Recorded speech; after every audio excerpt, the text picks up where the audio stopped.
Бауырдағы майды ыдыратуға арналған өте керемет. Міне қараңыздар, бауырды жаңа қалпына келтіріп береді. Жаңадан өте керемет, енді эффектісі шынымен де керемет. Өйткені жасы үлкен кісілердің өзіне керемет 1-2 ішкенде көмектесіп жатыр. Тамақтан кейін, жарты сағаттан кейін ішсеңіздер, тамақтағы майды ыдыратады, бауырдағы майдың жаңағы артық майларды керемет ыдыратып, бауырдың жұмысын жақсартады, бауырға керемет көмектеседі.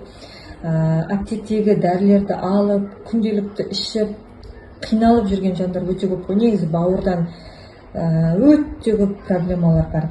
Бұл сол проблемаларды шешетін, кәдімгідей 2-3 ішкеннің өзінде керемет көмектеседі. Қараңыздар, осындай таблетка расторопшин майы бар. Расторопшин майы деген бауыр клеткаларын нормаға келтіріп береді. Бауырдың жұмысын жақсартуға керемет көмектесетін, септігін кигізетін осындай керемет расторопшин майы қосылған. Және де одан бөлек бауырдың жұмысын жақсартуға арналған керемет шөптер жиынтығы қосылған осындай өнім бар.